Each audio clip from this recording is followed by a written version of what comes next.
There's much more to life than drinking milk and paying taxes, my dear. And to present you...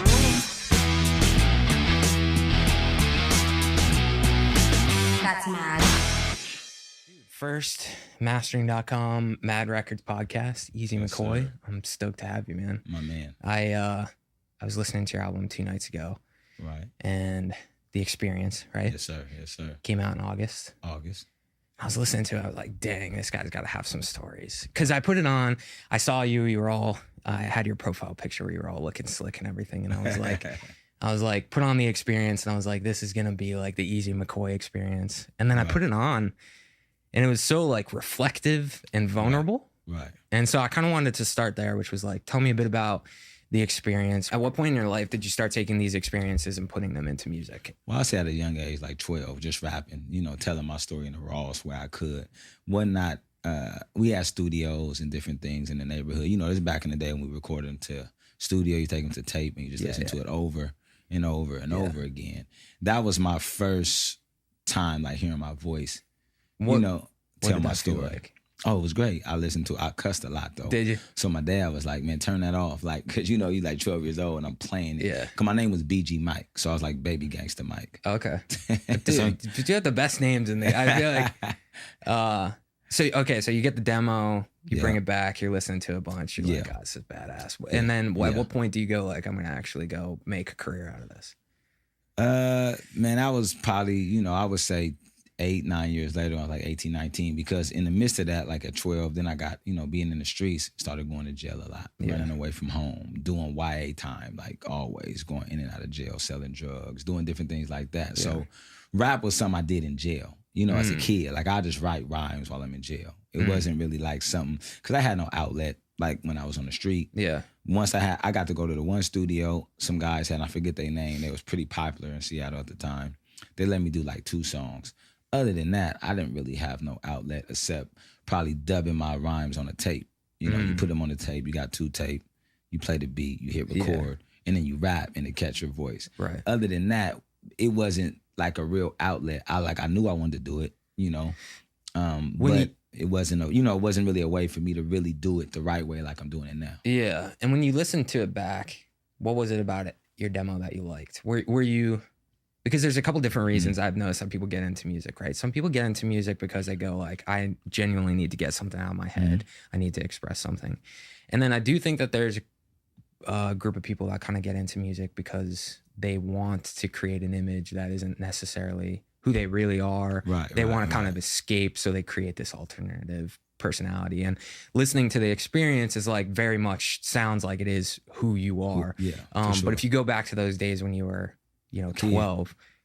What were those demos like? Because people was listening to me, right? I could play it in the neighborhood, and you'll listen to it, and whatever story I was sharing, they'd be like, "Oh, that's that's hard." Or, Yeah. You're talking about your lifestyle, because as a kid, all you do is want people to listen to you, right? Yeah. You want to be able to share your story in a certain way and say, "Listen to what I gotta say." Sometimes we don't get a voice like that, especially when you're young. It's like, man, shut up. Yeah. So man, you don't know nothing, type of vibe. But like when you rapping, people, you got a great track or a good, I don't even remember the song or how good the beat was. Right. But for me then, it was everything. Them 2 songs was everything. Do you still have them? No. Dang.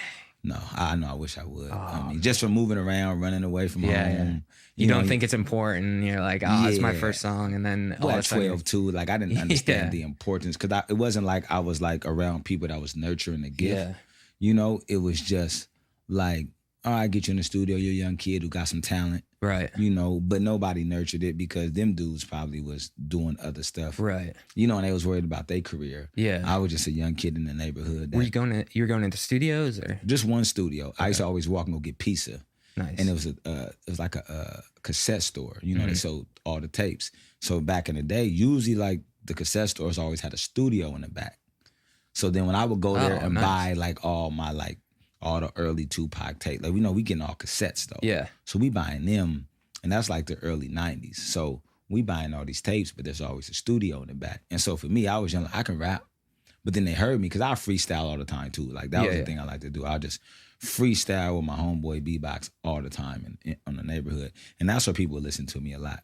So that's where the feeling came from You know, it just didn't really come to life until about 18, 19.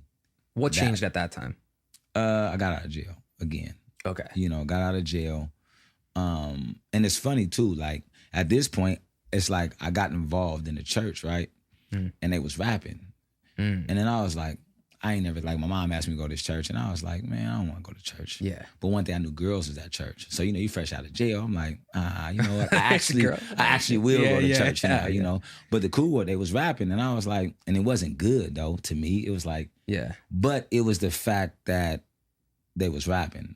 You know what I'm saying? And I was like, oh, that's kind of cool. I've never seen this. That is cool. You know, it's because I grew up in Pennsylvania and I went to church growing up and I used to be super religious but it was so boring all the time. And I always wondered, I was like, if you're trying to inspire people, if you're trying to make them move people, and that was the thing I always admired about like gospel churches and that type of thing is like, if you have good music in the church, that is something that is a differentiating factor. That is something that will actually move you. Yeah.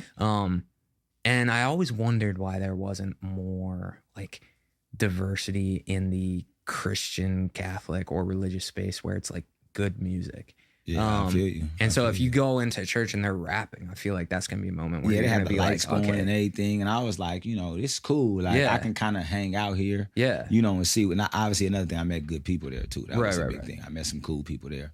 You know, and so that was something where, and then it was like, hey, you want to share your story? So and I was like, I guess I get on stage and you know and rap. Yeah. But tell my story and rap. And so that was something that was kind of like, okay, here's another outlet. Again, once again, somebody's listening. Somebody's listening. Somebody's they paying attention to what I gotta say. Right. You know, and that's where it kind of lit the fire again for me to get back into it. And I did that for a while, but then after that I kind of was like, all right, I'm just gonna do, cause you know, like sometime when you get into that rhythm of doing it in the church, it's cool, but say if your Jesus count ain't high enough, like I got certain record deals and I have record deals and all that. Like with even like Christian labels, you know what I mean? But it was like, oh, we ain't saying Jesus enough. And I didn't really like that because I was like, it was just like, you know, and it was in Nashville too. It's actually out here in Nashville, you know? And so I get the sentiment. I like, like I appreciate the sentiment, but it's like, if you're telling the truth about your life and you've been in and out of jail and you got a positive message, and it's like, it doesn't really, you wouldn't think it would matter how much you say. Yeah, so for me, I just was like, I'm just gonna do music. Yeah. Like I don't really want to be pigeonholed, like, you know, like like, oh, well, you gotta do this and do that. You know what I'm saying? I wanted to be authentic to who I was, but still like share my faith, share my story, you know, and make it authentic where it ain't like I'm thinking too much about, oh, how I gotta say this, or if I'm offend you if I don't say Jesus in this line. That didn't really sit well to me. So, you know, I was just heavy in the underground scene too. So in Portland, Oregon. So I really got heavy into when I moved to Portland. So you kind of moved out of the church space into the kind of the underground rap scene in Portland. Yeah, just doing my thing, just being a lyricist, an artist, but once again, sharing a story. And everybody's like, yo, you positive. We know you obviously you got faith. Yeah. You're very conscious in what you're saying. And so I took it to that level and was, you know, and was pretty much doing my thing, like really good, earned a lot of respect from the work I was putting in. You know what I mean? And that's when things started really changing for me. Okay. So was that the last time you were in jail then that time? At 17. I got out. Yeah, I got out at 17. When you got out and you started really kind of diving headfirst into music, were you able to kind of put that era behind you? Like, how did you go out and support yourself? Because I imagine the hardest part about getting out of that life is figuring out how am I going to survive and how am I going to pay my bills and how am I going to take care of the people I love with music. Because it certainly is, like, there's a big gap period before it starts paying the bills. Facts. So how did you bridge that gap? Well, when I first got out, a good friend of mine was actually a pastor at the church. He gave me a roofing job. So I was doing roofs. So I just worked hard for like 5 years doing roofs. Yeah.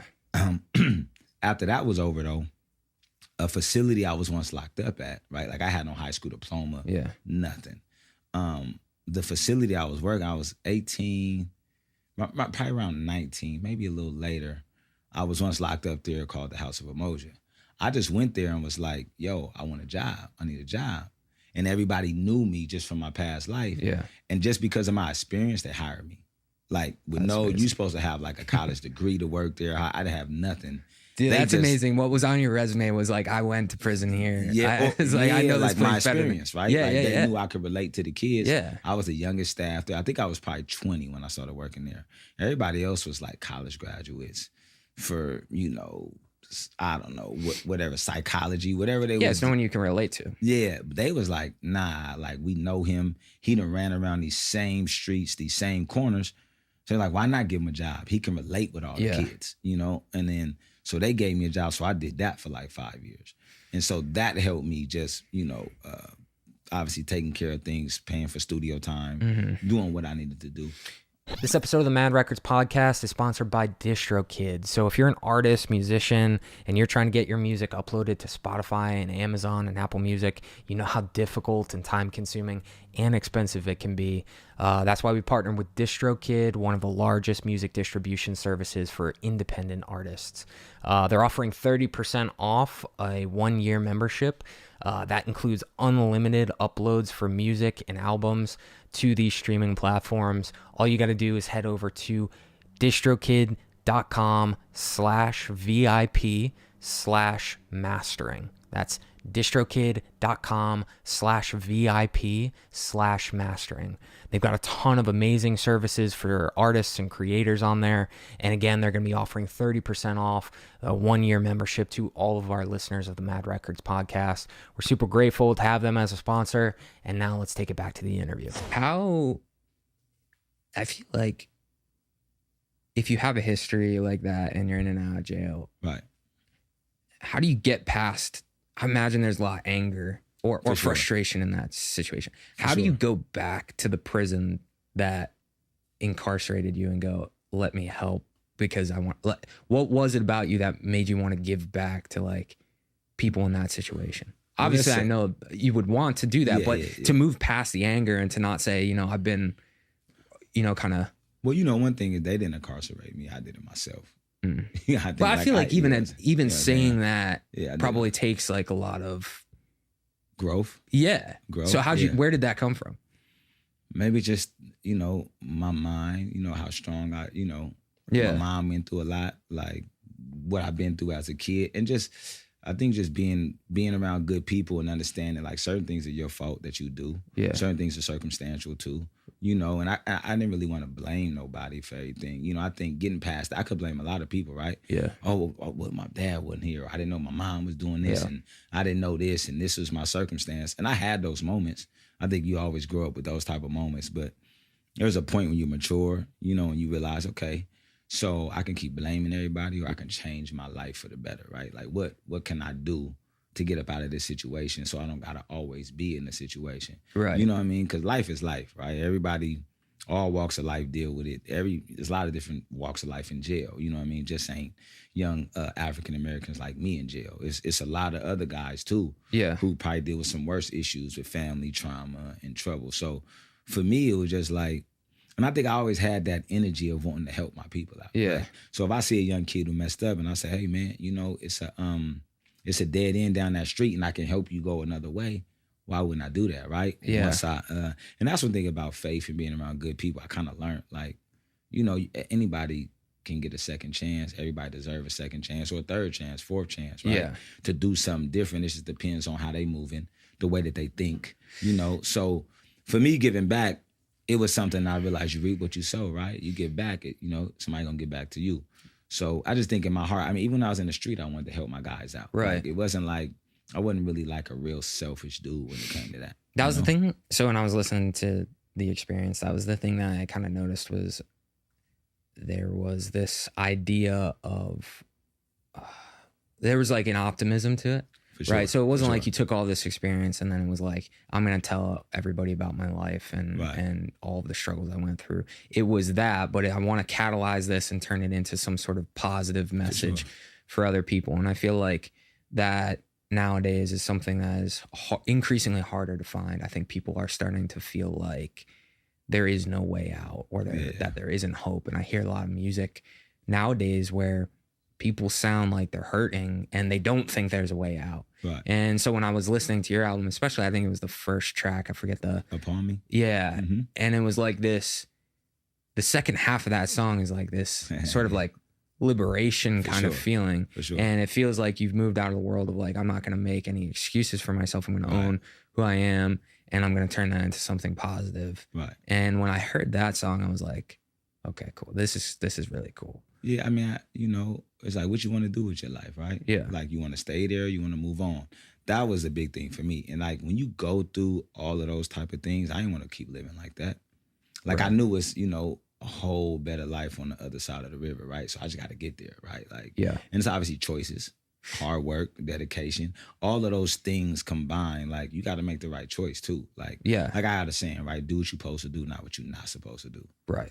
Like, so. It sounds simple. Yeah. It's hard. Yeah. I mean, for some people, I think if you make it hard, right? Like there's certain things that you could be like, okay, I'm just not going to do this no more. Yeah. I'm going to figure it out. Maybe life could get boring to you. You might think it will get boring and make it fun again. Right. Or something like, I mean, even as an artist, there's times you can say, well, I don't go out. I don't do this. I don't do that because I'm trying to set myself up for a future. I've done that for years. Right. So now I do what I want to do. I live how I want to live. I'm successful. My family's great.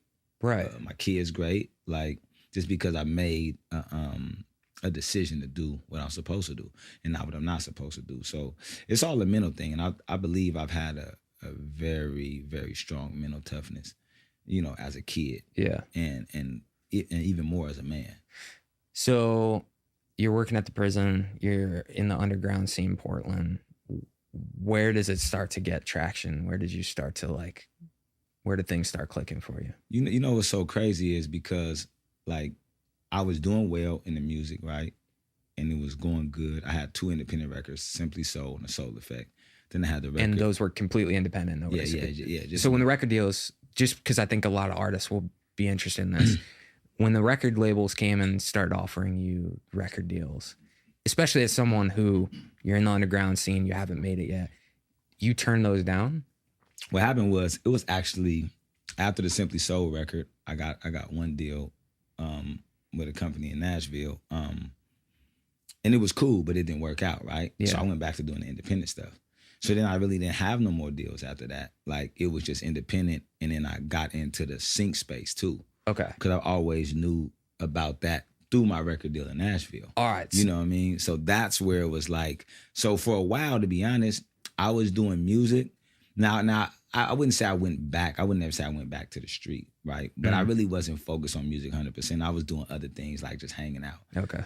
In the club and out the club, traveling. I was doing music though. Like I was shooting videos. I was working with a company called Liquid Assets. So we was doing a lot, but we had like a lot of jewelry. So I kind of like my whole style switched up a little bit. Yeah. For a moment, like really trying to find myself again. Right. I wouldn't say find myself. I think I was just going through something. Your identity, probably. Yeah, I believe I knew who I was. I think it was like I got away from the church a little bit after that. Maybe a lot of it. you know what I'm saying? No, I got away, but I mean, my faith was still intact as far as what I believe. But I was just kind of like back out in the mix, hanging out, taking multiple trips out of town. But we, like I said, we shooting music videos. Collabing. I was working with some of the biggest producers in the industry, but it wasn't really like focused. It was just, we did this single. We're at this party meeting these people. It was more, that was probably the moment of more of just getting into that whole hip hop energy of just being in the mix. Right. Like maybe it was a different time for me. So how does that translate? I want to dig a little bit into the sync space stuff because this is a thing like with a lot of our students at mastering.com that like, sync is one of the best ways to fund yourself. So it's TV and film for anybody. Sync licensing is like getting your music in TV, film, video games, things like that. Right. And it's a part of the industry that I think is very guarded. People don't really know it exists, and if they do know it exists, they have no idea how to get into it. Right. And that's where all the best paying jobs are for artists, right? You get your song, licensed for a reality TV show, and you can pull in, 10 to a couple, exactly, tens of thousands of dollars. So you're releasing singles, you're probably in the same space that a lot of people who come into like our programs, our education programs are, where they're doing it, they've had a little bit of success. How did you get that into, okay, now I'm gonna move into the sync world, and how did you start to have some success there? Well, once, you know, I was always a hard worker. So once I knew that I was like creating records and just pitching them as a company in Portland, Oregon called Marmoset, and I was pitching a lot of music to them. They had a catalog, and I knew, like, okay, it was working. I was doing okay, like not crazy, but you know, making a little bit of money doing that. But I would say I knew it was deeper, right? Like I knew it was deeper. I knew it was way deeper. So around 2017, though, I went to LA. Like once again, I was still doing music though, still collabing. Right. But in the back of my mind, I would email like companies like Position Music. There's other companies I email them, but they would turn me down because my music was like loops, like 4-bar loops, 8-bar loops, no transitions. Yeah. And then I'm rapping, like just rapping long bars, really no hooks, just really MCing through the whole thing. Like, you know, and they would turn it down because it wasn't right. So, but then again, I would always listen to TV, and I would still get like royalty checks from placements, like MTV Crib, different movies and stuff. And I'm like, man, I know I used to be involved in this because I got songs on like American Pie, and I was doing songs on all them, but I wasn't getting paid because I had a bad record deal. I was like the bad record deal, so I wasn't getting the money, but it was like they was getting a lot of money for them songs. Yeah. So when I had a meeting in LA with Position Music, actually, the CEO, Tyler Bacon, he set me down, and he was like, I played him all these records. Then he was like, nah. He was like, I like you. I like your voice. Yeah. Let me play you something. Then he just played me like a whole bunch of production, set me in this room, and was like, this is what we're doing here. Showed me the studios they're building. I'm like, I didn't know it was this big. Yeah. You know? And then that's when it kind of lit another fire up under me, like, yo, so you guys got all this production, all of this, these studios, all these opportunities. And that's kind of when I got back into it, and they flew me to LA and took me through like a boot camp for like, I would say 2 different trips, and it was like total of 20 days. Wow. Okay. And they were just throwing me in studio sessions with random producers all day. So I want to fill in a couple gaps there, because like, well, first of all, you got into music, you said, because you wanted to be heard, right? Sure. That was the thing that hooked you. Yeah. So when you got rejected by a couple of these places that you were submitting your music to. Like 10 years of rejection. Okay. How do you deal with that? Because this is something I see all the time. Right. I see artists who have really strong messages that they want to get out. Almost everybody who works on music, the number one reason that they're doing it is they go, I have a message that I want to share with people. It's like the number one thing. But they can never get through the period of rejection first, because they're always expecting that someone is going to hear their song and go, this is exactly what we've been looking for. Right. That we've been waiting for you, you know? Like, and it doesn't work like that. You get rejected all the time. So how did you continue to believe in your message even through 10 years of rejection? Man, to be honest, I think it's just who I am. I was just like, well, I'm going to keep doing what I want to do. I keep doing what I love to do. And it was just something that I was just like, whatever's going on, I don't know. Like, I just kept doing it. Yeah. It wasn't, I mean, some people like really don't. And maybe just because maybe as a kid I was rejected a lot, I was used to it. You know, it wasn't something that shook me too much, because they didn't tell me, oh, we don't like that. I'm like, all right, I'll do it again. I think I'm still like that to this day. I mean, everybody don't like what I do, or there's all the time we miss placements. I'm like, all right, let's do another one. Let's do it. It's like this relentless attitude I've had. And I think it was bred in me as a kid from football, basketball. Everything I've done is like, yo, man, I'm going to keep going, because I had this ultimate belief in myself, right? Right. And also I believe things are going to work out the way they're supposed to work out in my life. I've always had that belief, something you really can't teach nobody. I don't know if you could teach somebody that. Like, it was just something that was in me, you know? Yeah. And I always had it. Because a lot of people ask me that, like, bro, why'd you keep doing it? And I'd be like, man, I don't know. I just kept doing it. It wasn't, and I believed in it, obviously, but I can't really even give a complete recipe on how to, like, deal with rejection. Like, yeah. You know what I'm saying? It's hard, because some people get rejected once. And I know artists like that, and they just give up after 10 times, or they like, bro, this ain't for me. And I'm like, okay, well, maybe that's your philosophy, but my philosophy is if you believe in something, keep doing it. Right. And I think all the great artists that heard, they got these stories. I mean, you know what I mean? So you have to be, I've been thinking about this as an artist, like, you almost have to be somewhat delusional Very delusional. Because I worked in finance for 3 years coming out of college. I went and worked on Wall Street as a trader for 3 years. And I hated it. Shout out to my friends at Sunbridge. But I quit that job to become a musician. Right. Terrible financial decision, which was the For worst sure. financial decision you could ever make. For But sure. I had this belief that I was like in the wrong place. I needed to make music. And even though no one had even heard my music before, I had never even finished a single. I was like, I'm quitting my job and I'm going to become a musician. Facts. Delusional. Yeah, like for sure. it is delusional, but I quit my job. I started my artist career. I met some people, and then I ended up getting into mastering.com, and here I am. And I'm always thankful I made that decision. But you have to have this element of like, when you're going through it and you're making those decisions, a lot of people are going to look at you like you're crazy. Yeah, for and sure. you have to continue to kind of believe it. Well, I do want to say, I didn't say this. When I did go to LA to have this meeting, right? Because I always had a CEO cell phone number. It was like it was like one of them last straws for me too. Yeah. It was like, you know what, man, I'm gonna say I got this one song.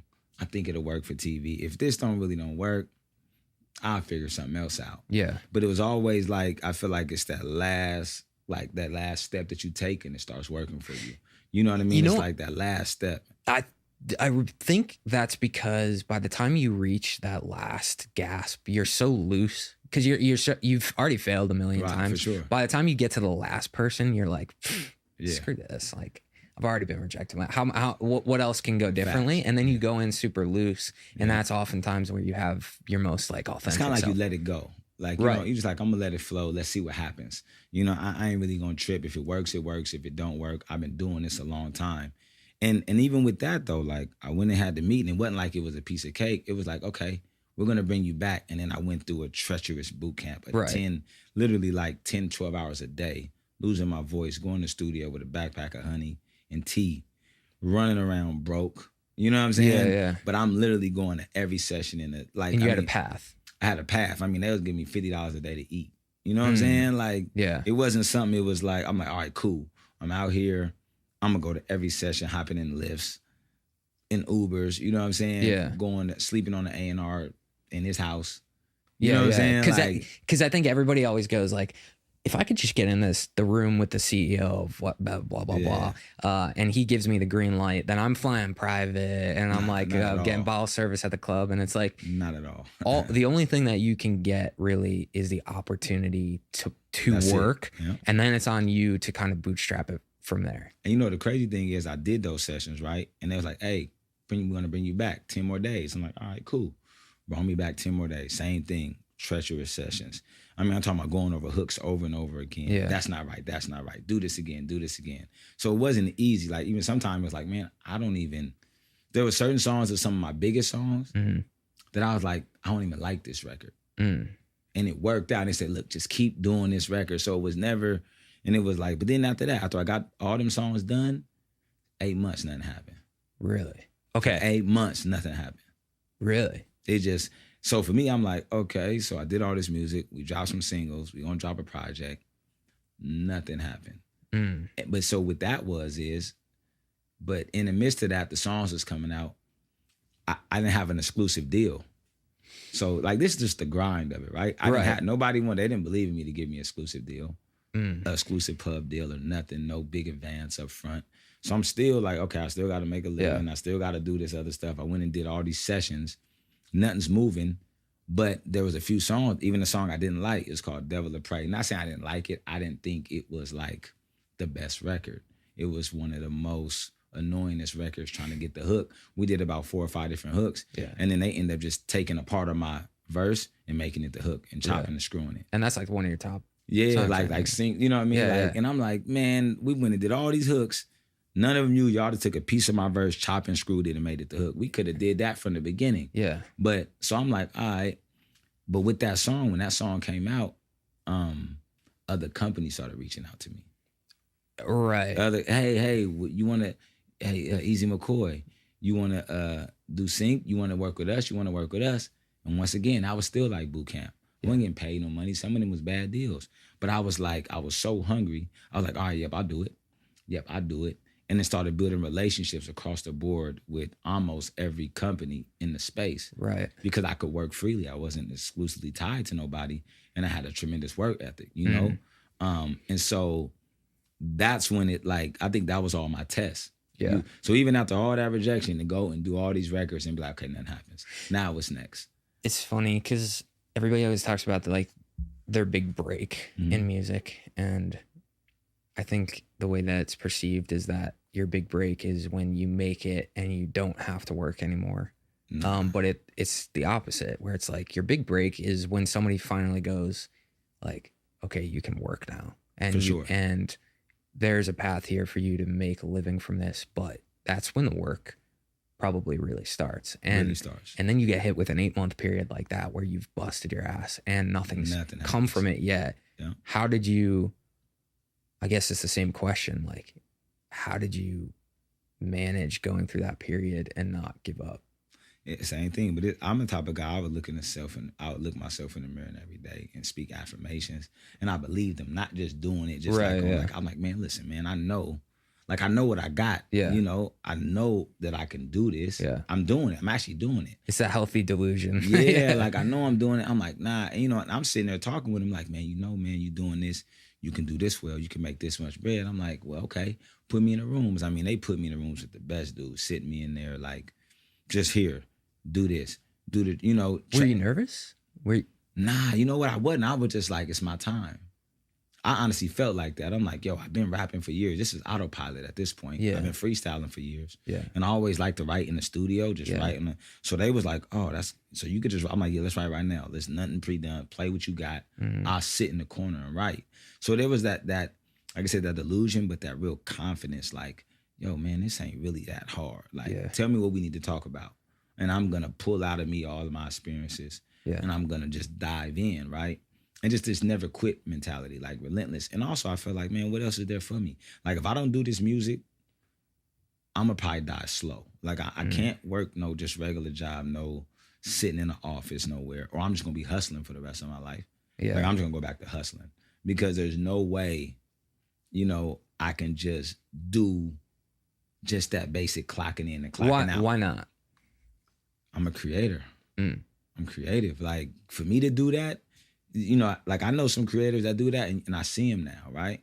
And I tell they depressed because they didn't take this way, this narrow road it's gonna take to get here, right? The hard work. So for me, it was like I have to do this. Like I gotta figure out the way. Because traditionally, I thought, oh, I'll just blow up as an artist, and I'm gonna be a multi-plat. You got that. Yeah. And then I did it this way. I said, oh, I like it this way.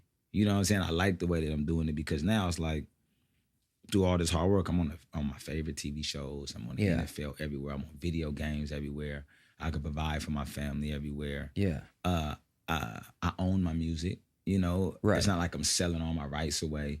I hear artists complain, I don't own my masters. The label ain't paying me. I got good situations where, I'm constantly making money, doing what I love to do. And then I can do records like The Experience when I want to. And you get to go home to your family. Get to go home to my family. This is like the big thing that I've always talked about, where I was like, if somebody came to me now and they dug up all my old music and they were like, hey man, we're going to take you out on tour for 300 days a year. I'd be like, F no. No, not at all. No, I'm staying home with my wife and my dog and my cat. And I'm like, well, I don't want to do that. And I think not at all. The image and the allure of it is nice. Yeah, you want to go out, you want to tour, you want to have those experiences. But if you can really make yourself a living as an artist, like you are, where you're having moments where you're, like you said, on TV and film, and that's all good, and you're making money, and you're going home and getting to take your kids to school. All that. That is the ideal situation. But very few people kind of know where that exists. So, or how to get there. So I guess my question is, go back to the 18-year-old kid running around Portland in an underground scene, and let's say you've got someone right now like listening to that to this podcast who's in a similar boat. They've got some songs, they've got some demos, they've got a message that they're passionate about. Maybe they've got a couple things cooking, but nothing really crazy. Like, what's your advice to that person? I say keep going. If you really believe, like, keep going, right? Like, I mean, even me doing that, I was recording in my man in an attic, recording the songs, getting off work, working graveyard shift, going right to the studio, doing the songs, going home. I think you got to get through all of those other moments. This, ain't nothing sweet about this career, right? Ain't nothing sweet about it. Like, you're going to have to go through a lot and work really, really hard. When did the first door open for you? Because I know you said you got in the room with the CEO of the, was it a label? Position Music, yeah. Okay, so you got in the room with him. How did that door open for you? Well, he always knew who I was when I had the deal in Nashville with a company called Beatmark. When I had the deal, they was licensed, they was pitching my music. Yeah. Do that. So back then, the company was real small. So, you know, that's the type where like they had their cell phone numbers on a website. Yeah. So I always kind of Just like, call 'em. but I was smart. Like I was a hustler. So I'm like, well, that's the website. Let me get a number. Let me send a text. So I didn't really care about, I'll send a text, send an email. And you know, he was like, man, but my name was Soul P back then. So I changed my name too. So my name was Soul P back then. So he's like, man, I've always been a fan of your stuff. Yeah. When you was with that company, you know, you was with the company. So that was like the cool part. And so for me, I'm a type of dude, I'll still keep a connection open. Mhm. Send stuff, sending them stuff, sending emails out. Yeah. Right. I think I was annoying too. I don't really mind to get what I want. I'd be a little annoying if I don't keep knocking on the door. Yeah, You know, I think that's just what's inside me, you Yeah. know, to do what I like, my belief in myself. Some people just don't got that. Like, you know, I'd rather annoy you and make you listen to me. I mean, something I'm gonna give you gonna click. Yeah, You know keep what you I top mean? of mind, and then when an Yeah, opportunity pops up, and you're the last person. So I kind of just kept texting and being in contact, you know. But also, I think just the way that I think, like my intention of life, like things just pop up, and I'm like, man, follow up with that person, see what they think. So it was more of that. I mean, just me going for it, you know. Yeah. Like you hear so many stories of people who just go for it, right, and keep going for it to the point you make it so somehow, okay, man, let me listen to you then. Yeah. Let me hear what you got. Like, and so I just always have brought that energy in what I believed on, you know, doing. Because I know some people say, well, I don't want to bug nobody. Well, I will. Yeah. Like, I don't want to keep doing that. Well, I'll keep doing it. You know what I'm saying, though? I have a good friend here. She's a comedian, and she was doing like the classic route. She's trying to get booked for shows and stuff, and she was doing a great job. Right. And you know, one day she was standing next to me. She's like, you know, I'm trying to get booked for this show, but I can't get on it, and you know, I got to talk to this person. It's a pain. And I was like, why don't you just start making your own shows? Like, create your own show, and then you're beholden to nobody. And I think like what you said is, everybody's so afraid to bug people that if you are the one who's willing to do it, to believe in yourself, you're already in the top 1% of people. Facts. You've already beat 99% of your competition because those people don't even attempt in the first place. If you can just start and keep going, like I say, like inspiration is a competitive advantage. If you can remain inspired, you'll beat out people naturally over time. Yeah, for sure. And So- stay dedicated though, like, because I believe dedication over motivation. Everybody's motivated, right? Like, Yeah. but are you dedicated? Like, you know, it's like, When the motivation isn't there. yeah, and I mean, it's like working out. Like, I might want to get up early, and I'm not motivated when I'm at home to get up at 5 a.m. to work out like I do, but I'm dedicated to the process, right? So I get up and do it. Yeah. And I feel way better after I get up and do something that I wasn't motivated to do. That's like a big part of a lot of people. They're like, man, I don't feel like it, would do it. Yeah. That's when you should do it, when you don't feel like it, right? Right. You should get up and do it, and that's when you get the results you want. Every champion, every person that's on top of their game ain't always motivated. You know what I'm saying? You can't let the highlights motivate you. You know, it's in the moments where you like, I don't feel like writing. Like even, you know, we sitting here, it's snowed in. We snowed in, ain't really motivated to do nothing. Me and my man, we go going to the hotel. Yeah. They got like a little listening room, right? We start writing and creating. He bring his guitar out. Yeah. Right? We come up with a record that's gonna be an amazing record. We wasn't motivated. Yeah. We were just dedicated to the project. We was finna go sit in our room and do nothing. I said, man, let me get up out this room, man. I'm going outside, open up my laptop. He was like, oh, I'm in here playing. Man, come down. Let's go to this little listening room and let's see what we can do. See what we can come up with. And we came up with something that's gonna be special. Y'all probably hear it soon. But that wasn't about motivation. I was dedicated to the process while we snowed in. Sessions being canceled. I could have just been like, man, I ain't finna do nothing, you know. You like, got some random dude sending you an Uber to come do a podcast at his house. And but even that though, like, you know, like it's yo, like let's get it done. How we gonna get there? We still gonna do it? Okay, let's make this happen today. Yeah. Right. This is all about being dedicated to the process. And I think most people aren't dedicated to the process unless it feel right. Sometimes it's not gonna feel right, but you gotta do it anyway, and then it starts feeling right. Like, you know what I mean? Yeah. And that's more of my I think that's my message to the young kid. to anybody. Like, yo, if you know it, and if you really believe in something, You do know it. you know what I'm saying? Like, can't nobody tell you nothing about what you really, really believe in, what you really know that you want to do. And it ain't gonna take. I've been doing music, 22 years? And just the past 7, 8, it's been, I say 7, it's been the best financially for me. And not saying that it can't start sooner for you. Yeah. There were some years I wasn't focused on it like I should, you know, but it's like, what if I'd have gave up though? Like, what if I'd have just stopped? What if I wouldn't have seen the text? Did you come close? Yeah, that's what I'm saying. Like that last time I went, it was just kind of like, man, I'm finna be hustling. I'm just gonna go back and do this. Like I ain't really gonna be in the street doing nothing crazy, but I know how to hustle. So I'm just gonna go do this instead of, because this ain't working and I'm spending a lot. Like, what am I spending money on studio time for? You know, different type of things like that. And it was just that last, kind of like that last, you know, kick on the door, and it busted open. But it still was like 10 more doors had to go through. Yeah. You know what I'm saying? Yeah. But it was like that attempt, I realized, okay, man, keep walking, man. Like, you believe in this. Obviously, something is happening for you, you know? That was probably like the first time you had somebody who got behind you and was like, well, I'm going to help.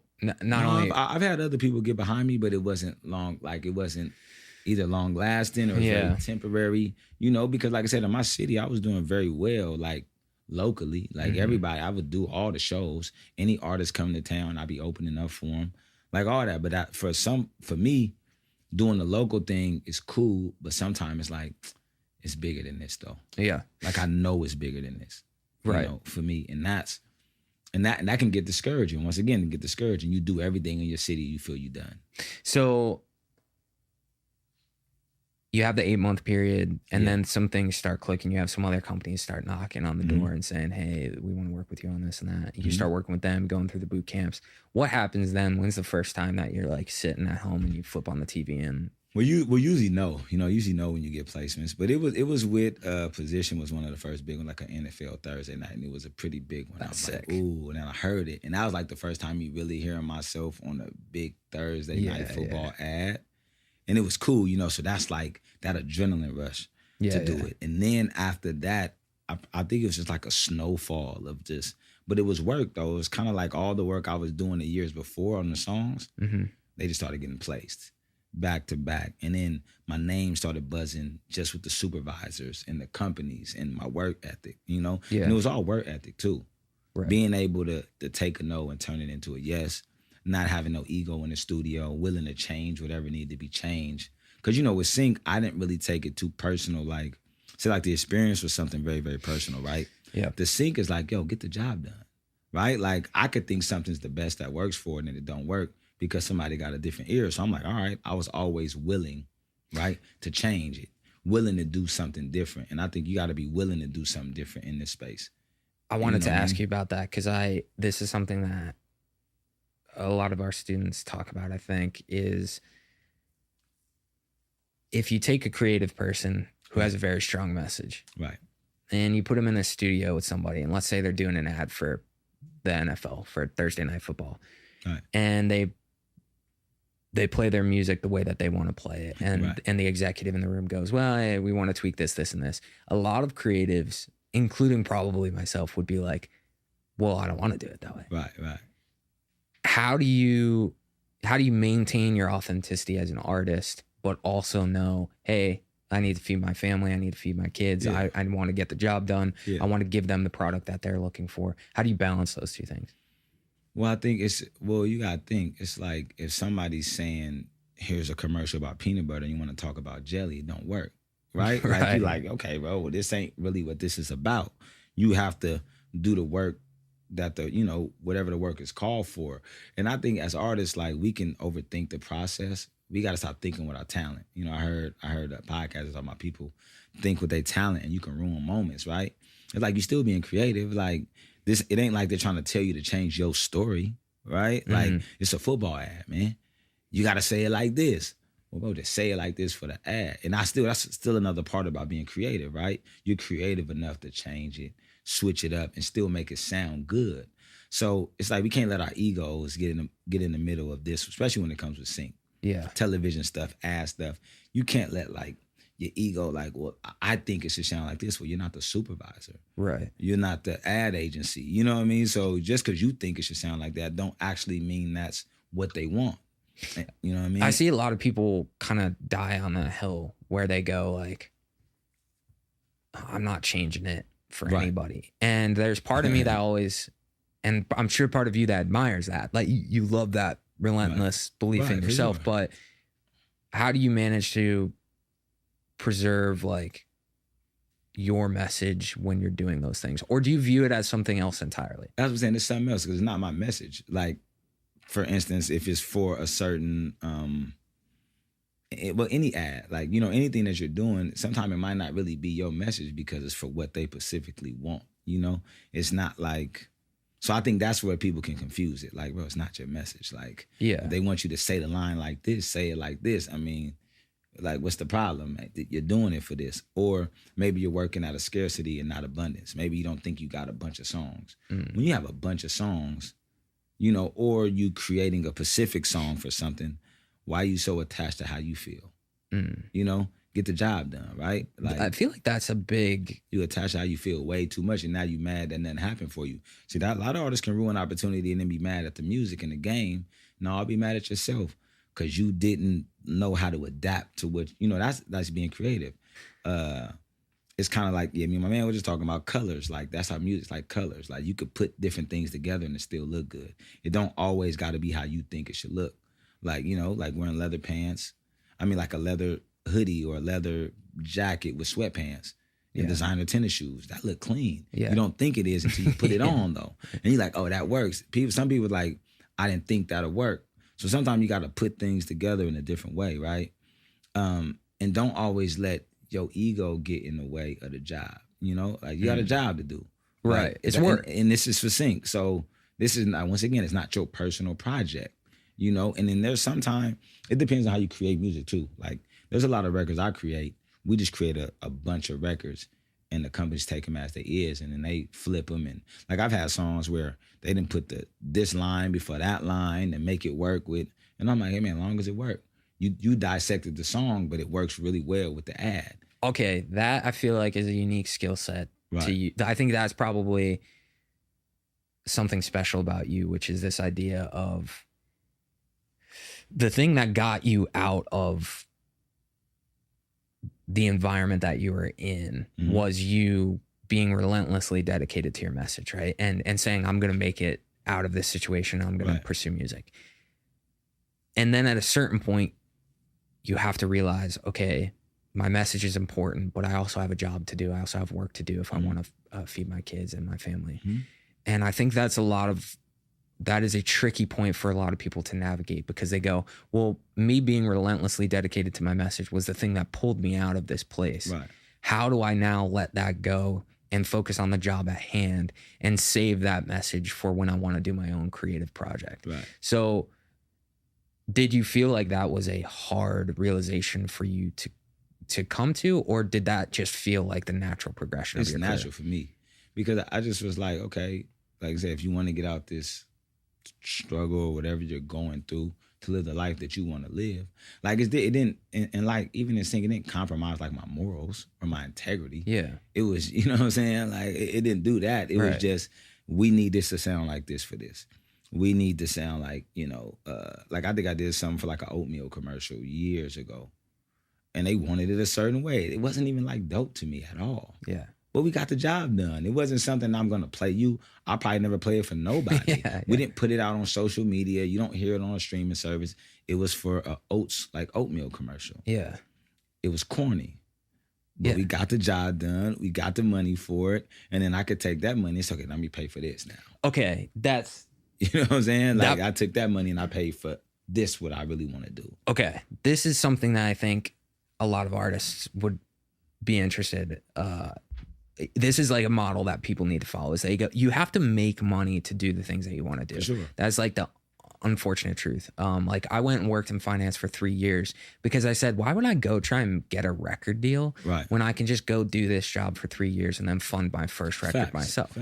And to the outside observer, you look like you couldn't be further away from music, but you're making the steps that you need to make to get the money you need to do the things you want to do. Facts. And Sync, I feel like, is an amazing opportunity to like, yeah, maybe it's not the perfect situation of what you want for that specific track, but the money you'll make from that, you can go and take and put into an album like The Experience, which is completely personal. For sure. And, you know, like, don't get me wrong. There's times I've turned down things like ads, like political ads that I didn't agree with. Oh, okay. And I was like, nah, I ain't feeling that. But it was a moral thing for me. Yeah. And I was like, nah, I'm not feeling that. Yeah. I don't really want my name attached to that because what they're doing is not something that I really believe in, and they wanted me to create something for it, and I wasn't rocking with it. So there are moments, but if we talking about from political to like, oh, there's a Marvel movie, or there's it's like, man, go do that. Like, I ain't saying don't stand on your conviction. If they want you to do something that's completely outside of your conviction, I get that. You know what I mean? But majority of the times, you might not deal with that as much. It's just a creative process. And you got to look at it as, I'm going to do this. Like I said, it's no different than working a job to go fund your music career. You probably don't want to go work the job. Frick no. But you knew, like, I got to do this to buy studio time. Yeah. I got to do this to buy a car so I can get to the studio. Yeah. There's certain things that I'm going to have to do, sacrifices I'm going to have to make, changes I'm going to have to make. So then when I get to, now I'm at this position, everything's set in stone, you know, to, well, as long as I keep working hard, you know what I mean? Yeah. But it's like, hey, man, I got now. The people know what to expect from me. I know what to expect from the companies. And now we really, really on autopilot. So it's like, what you willing to sacrifice to get what you really want out of life and where you want to get to, and to be able to move in a way that you're happy with your creation, you know? Yeah. So that kind of leads me to the new album. Yeah. When I was listening to that, I was kind of interested. Is it difficult? Because the album is very reflective on all of these challenges you've overcome, and you've overcome them. Mm-hmm. And in a way, that album sort of felt like the bookend to that era of being like, I did it. I got myself out of there. You can get yourself out of it too. Where do you go from there? And was it sort of hard to accept that challenge, you conquered that challenge, and that you're moving on to the next one? Is that difficult? Nah, that was my story, man. I wanted to get it out. That was actually the easiest stuff to write. That's the stuff I like to write. It's way easier to write and sing. Than a peanut butter commercial. Yeah, way easier than doing any, because it was like really no constraints either though. It was just me, the producer, sitting in a room telling there's songs, the storyline song got 4 verses on it. Them songs got 3 verses. You know, Sync to tell me, hey man, 2 verses, make it short. Just da-da-da. We got 5-minute songs on there, horn sections. Yeah, big choirs. Yeah, choirs. And we're doing all that. I'm doing what I want to do, right? Like, that's like freedom, the most freedom I got doing that. That wasn't hard because I was at peace doing it. For one, I wasn't worried about money doing the process. We got to sit and do it when we wanted to do it, record it, fly to get it mastered, do the certain things that I wanted to do with the people. From all the drummers on it, the guitar players playing on it. All these people are like people who are heavily in the music industry now, playing for big bands and doing stuff, right? So and funny thing is, because of Sync, right? The success I had in Sync, you know how many of those people just wanted to do the record because they knew me from that? Yeah. My reputation. Right. They was like, oh man, that's the one dude that's doing this and he's doing that. And then, and then we got an opportunity, we paid everybody to do the project. Right. That's all from saying, we built this up and we had these relationships because people admired the Sync work that I was doing. Yeah. Man, bro, how you always on this? You on this show, that show, every show, this video game, right? So they admired the work and then say, hey, well, I got this personal project I'm doing. Yeah. And then they was like, yeah, we love to be a part of that. And then when they heard it, they was like, of course we love to lay the drums, or we love to lay the horns, or we love to lay the guitar on this for you. So that opened up doors too, because of the notoriety of me being on their favorite TV shows, or me being on the big sports shows and be like, man, I was watching UFC and I heard you on the biggest trailers, you know? And I'm like, well, yeah, that's one part of me, but here's this other side of me too, though. Right. You know, and that journey ain't done. I got another project called 100 times 100 I'm dropping. That's going to even be more passionate. You know what I'm saying? Yeah. So I was going to ask you, like, what if you don't need to make money from your albums and your own artistry, right? Right. What is success for you when it comes to like the personal? That people music? Listen to it, that people hear it. You know what I mean? I just want you to hear those. But the crazy thing is we still make money off them. Like Deja Vu is on the project, one of my favorite songs. Man. Well, how lucky, man. Yeah, it's the Bel Air theme song, right? We didn't make that for Bel Air. That was just a story about my life. That wasn't made really? for I that. thought I didn't know you did. We didn't create that for that. That song was done before just, the director's my man, you know what I mean? And he was saying, what are y'all working on? That wasn't even mixed when we sent it to him. It was just a rough or something. He said, I got a special project before we knew what it was when it was on YouTube. You know what I mean? Because the first Bel Air stuff came out on YouTube. So none of that stuff. And then all them other songs had been placed and licensed because of probably my brand. Yeah. And then people hear them like, oh, that'll work for a Nike commercial. Like this summer's been used for Nike commercials and different things like that. Like I said, Bel Air, one of the biggest, I wouldn't say the biggest deal, but one of the most nostalgic deals I've done because of Bel Air. Yeah. Deja Vu's on there every season now.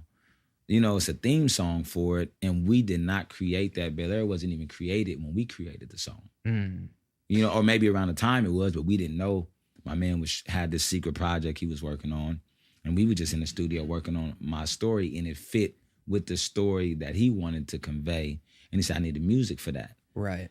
So, I mean, it happens just to work now, like with being creative. Like it happens, it's just to work. But the main thing is you want people to listen to it. You want them to hear it and feel like you feel like we probably come from two different walks of life, but that record resonated with you and you was like, yo, yeah, this is deep. And that's how the music, every experience can be translated through music in such an amazing way. Yeah. And that was the interesting thing that I realized with this podcast when we decided we were going to start it was if I went back 3 years before I worked for mastering.com and tried to start this podcast, right, I'd be like just cold emailing people and be like, hey, and no one will be responding, whatever.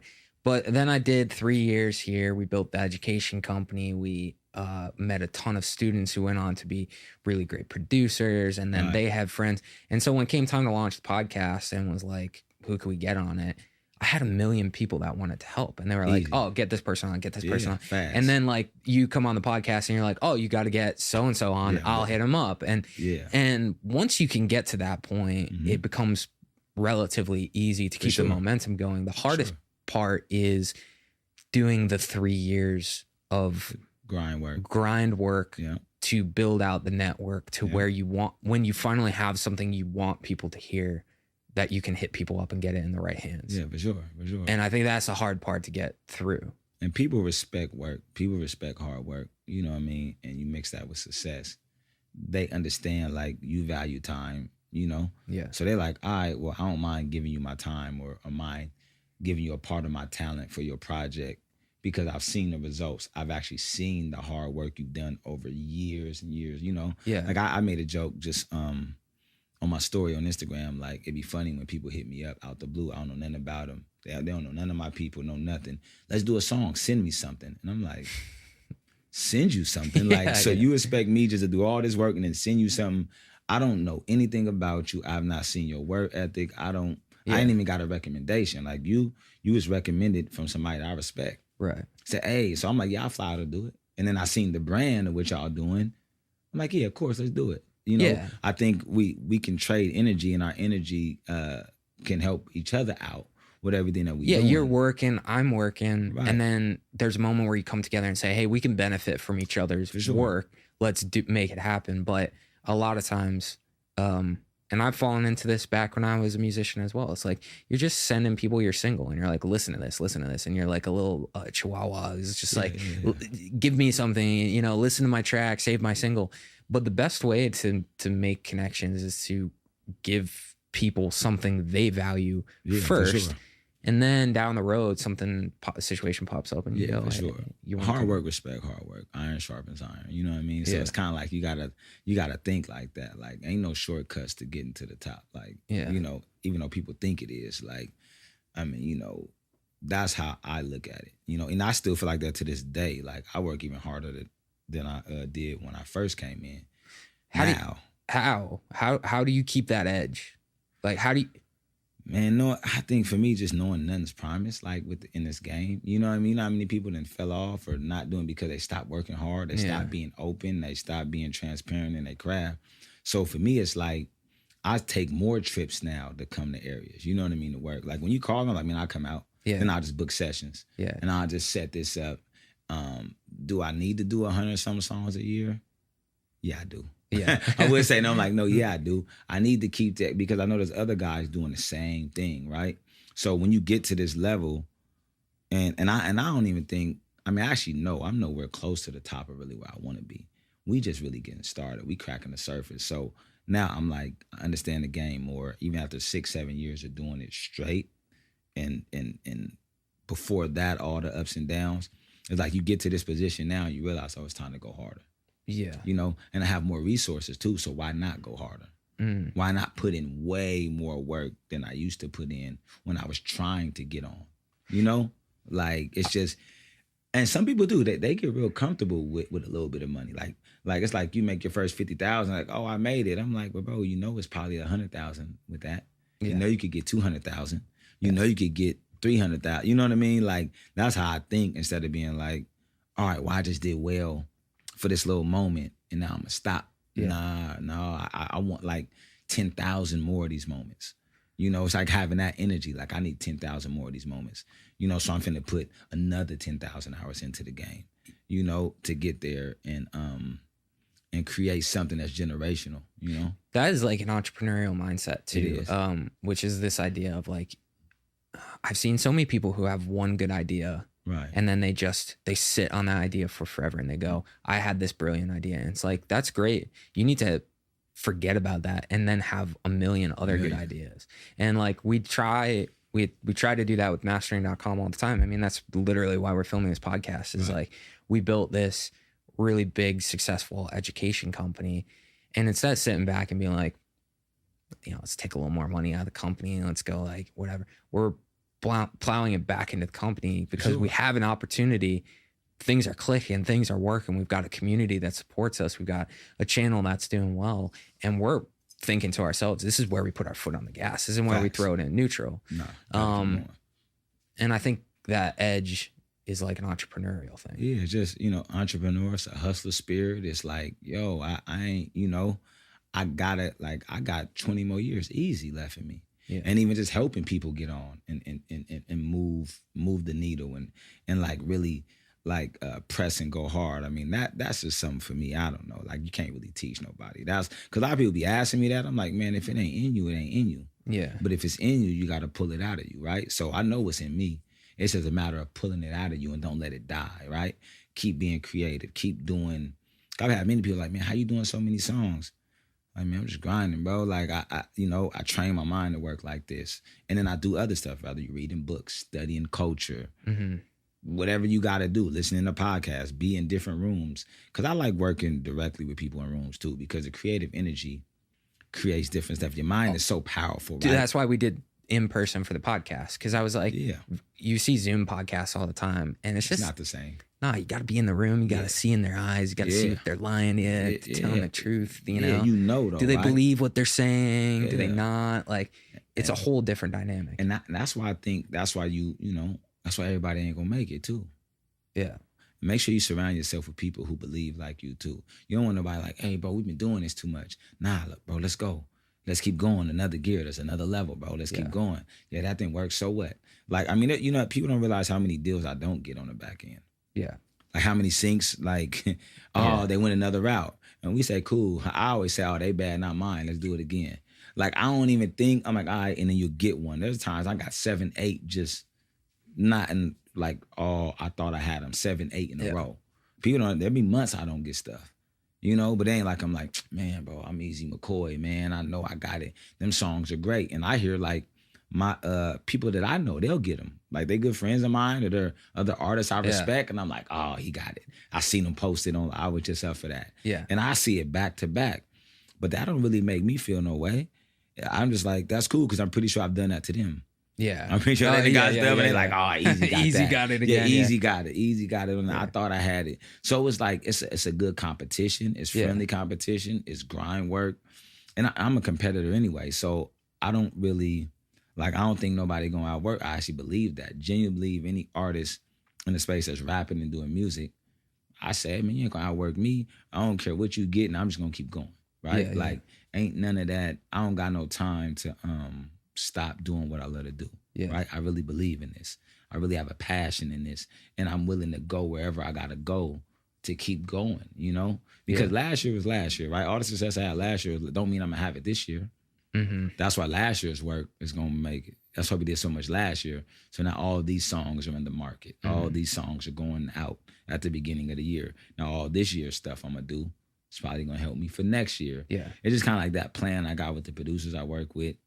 You know, even releasing singles. Like I got a bunch of projects, but I plan on releasing these like 100 records this year. Be like, bro, you doing like all rap records too. Yeah. Yep. It don't matter. You don't gotta like that I'm doing that. Yeah. If I'm not doing it, you're not me. Right. You know what I'm saying? Like, So that's what I'm gonna do. we had the same thing. Someone mentioned in one of our communities the other day.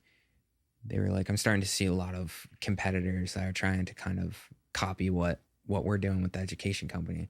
And I was like, freaking good. Like by the time they do it, we'll be so far. Yeah, we're doing into something the next, different though. Yeah, like they're trying to copy some of them we did like, you know, over a year ago, and we're getting ready to launch a bunch of new stuff. And if you sit there and you let it paralyze you, then of course you're gonna get screwed. But you just tell them catch up, baby, catch up. Yeah, catch up. Good luck. Yeah, catch up. Man. Yeah, you yeah, know yeah. What I'm saying? No, it's like, and I think you know what they say.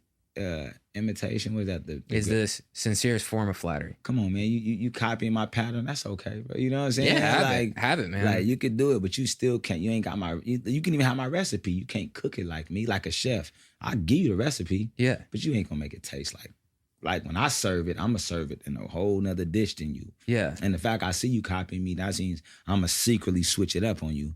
So while you doing the old news, I got something brand new. I think that's so valuable because we're talking now about being at the point where things are clicking. It's a little bit easier to kind of have opportunities and doors open. Sure. But when you're talking about the period where a lot of our students are, where it's like you're just trying to make it happen. You're trying to get that first door to open. That is the only thing I think that will get you through those moments. Is this idea of I don't care how many times I get rejected.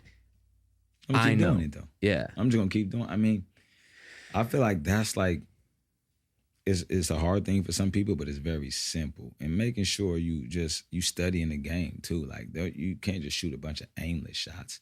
Study the game. Be around the right people too. Yeah. You know, learn like, okay, is that somebody I need to link up with? Is that somebody I need to connect with?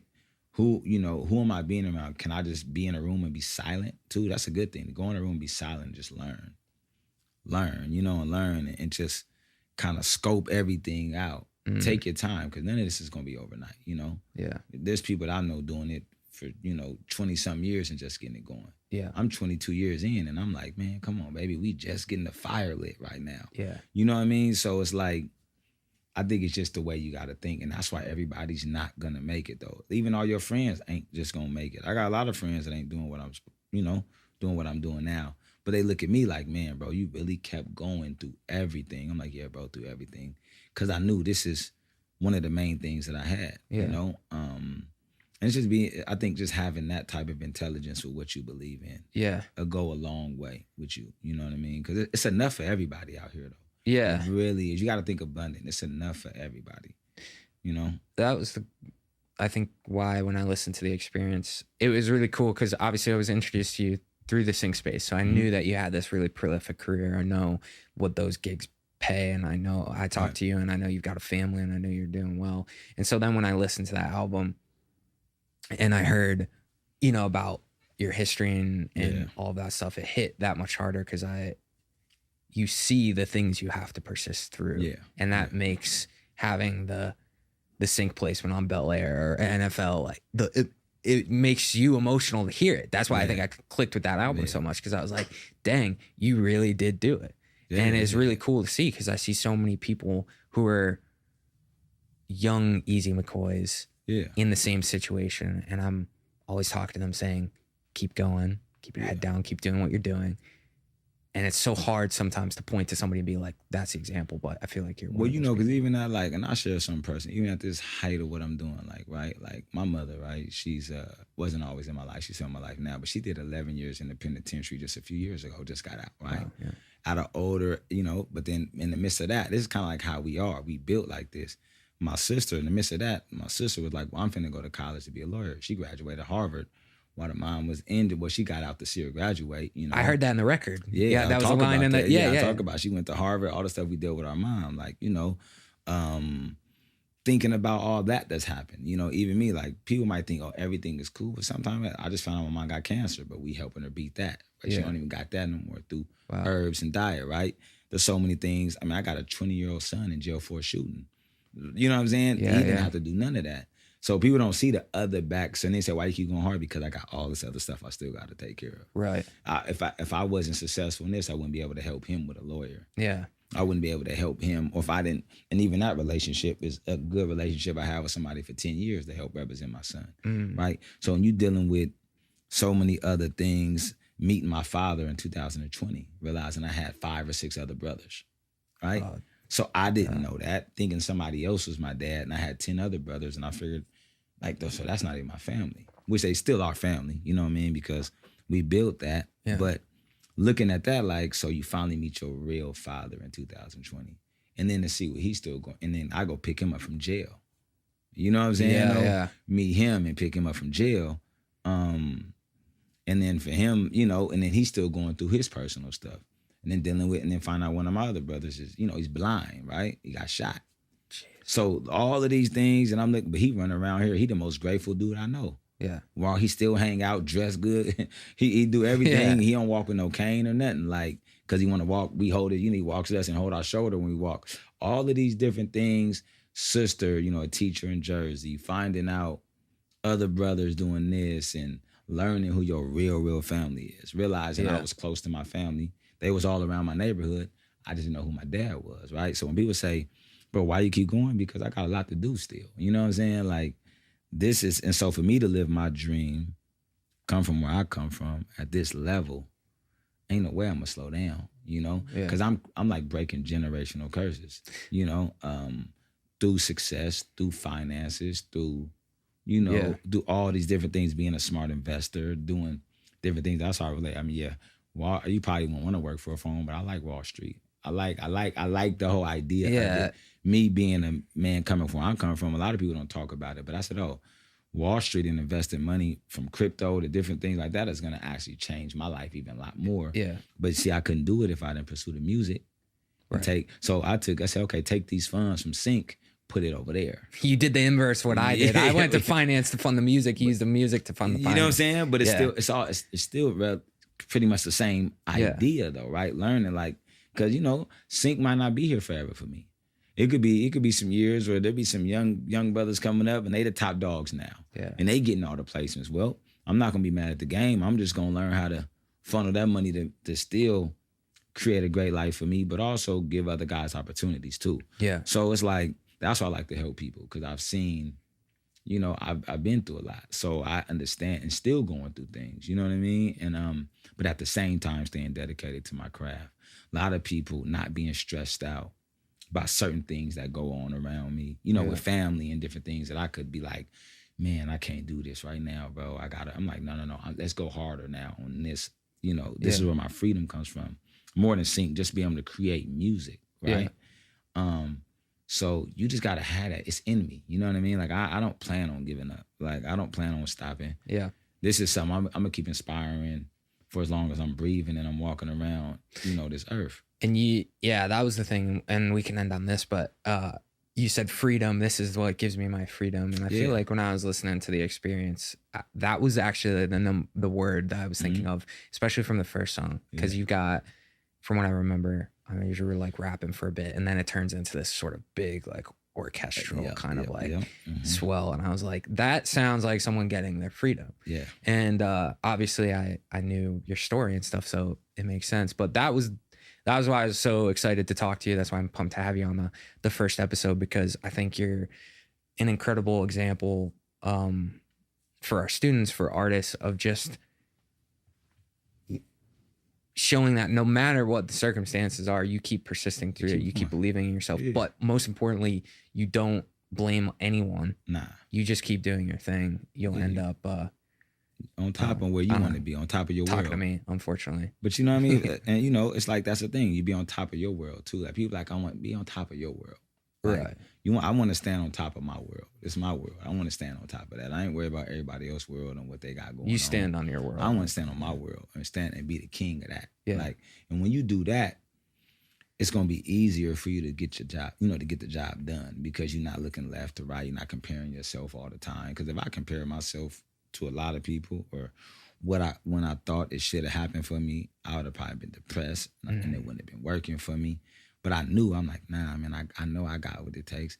And I know I got the right energy to get into these rooms and do what I'm supposed to do. And I knew my gift would open up doors where I'd be amongst the kings of the industry, to the point that I am a king of the industry. You know what I'm saying? Now of my space. Yeah. And it's like, yo, and it's still a grind, though, right? Like, you're still writing songs in the hotel while snowed in Nashville. Come on, in the like, even in me, I go to my garage and write in the cold. Like, I tell people that, like, just to not be so comfortable, like not like some rah-rah, like I sit in the cold, but like I'll get up real early and just be uncomfortable while I'm writing, acting like, yo, you ain't really got nothing. Like, you ain't did nothing yet. Like, kind of tell myself, like, hey, bro, stay hungry. You ain't really did nothing. Because it's easy to get comfortable when you do well. Sure. And be like, oh, man, I got all this coming in. I'm doing this. But I'm like, nope. Because I know it's another kid, another young man, another producer, somebody that's like, yo, I see what he doing. I need that position too. Yeah. And I think it's healthy for them to have the attitude. And it's healthy for me to know that there's other people out there feeling like they that. could catch up. Yeah, they definitely can. You know what I mean? But good luck. Yeah, good luck. Dude. Good luck, you know what I'm saying? Yeah. No, I appreciate you coming out and talking. I'm stoked for you. It doesn't mean anything, but I'm like, it's so cool to see that story. And I think you'll be an inspiration to like a lot of our students and a lot of the artists in the space. Yeah, man, if it's any producers or anything that y'all got that want to work, see that I'm open. I'm always like, cause you never know. They could send me something that we blow the roof off. Well, that's half the reason why we're doing this podcast, because I said, if I can go make some connections, more connections, have these people in, then I could go to our students and say, hey, like, and facilitate some of those issues. Definitely maybe help get that first door open. Vocalists with beautiful voices, song. I'm telling you, song be like, yo, easy. I got somebody. Of course, I'm like, yo, let me check it out. Yeah. And I'm always in Nashville, so man, let's work. I'm in Nashville. Let's do it. Like. I mean, this is exactly what we're doing. Like, I love to. Yeah, you just got to get the right people, get people in the room, make the right connections, and then try as much as you can to help other people. I feel like. Come on.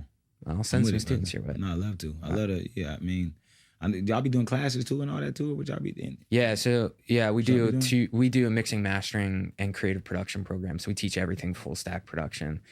So we have like 1,000+ students in there, and they're freaking ballers. Like they're like at a college? Yeah, it's all online. So we're like an online audio production school. Y'all want to meet face to face? We do face to face mentorship over Zoom. Okay, so that way anybody can join from any part of the program or whatever. But dude, not to go off on a tangent because I go on this for forever, but we had so many students that had like $100,000 degrees from Berkeley, right, and they're going out and trying to make a return on their $100,000 that they spent on Berkeley, and we were like, it's the music industry, man. It's hard to make a return on that. So, man, let's hop on the Zoom. I love to talk. I would love, you know what I'm saying, to see like, yo, who are they, what they doing. We have a sync program. Actually, I'll put you on the spot here. We have a sync program run by Rob Shoestack, who's big in the sync space. He's the one who met Jay, who we got introduced to. Okay. Yeah. Those students would love to hear from you, man. If we bring you on a Zoom and get them meet with them, they would be stoked. That's easy work. Easy work, baby. You see? See how easy it is? Yeah, how easy it happens. That's why I call you Easy McCoy, I guess. Facts. Yeah. That's a big part of it. Well, I appreciate you coming on. Is there anything you got coming up, like in the pipeline, that you're interested in? Obviously, The Experiences, the record we were talking about, came out in August. Go give that a listen. Well, follow me too, Easy McCoy, at everything, and then you can definitely stay tuned. But I do got a record called 100 times 100. That's gonna come out 2025 in the summer, though. Oh, nice. It's like I'm gonna we're gonna take our time. It's gonna be slow cook like The Experience, and it's gonna be another one of them projects that's gonna be very intimate and personal, but like revolutionary too, though. Oh, I can't wait. Yeah, it's gonna be. So we're gonna take some time with that. So Easy McCoy on socials and stay tuned. Yeah, tune into the NFL playoffs and you'll hear Super Bowl. Just any show, video game, we on everything. We doing UFC, we doing it all. I mean, And who else knows what's gonna happen? Yeah. You Well, know? congrats, man. You deserve Yeah. all of it, and thank you. your story is awesome, and I appreciate you sitting down to talk about it. Appreciate you, brother.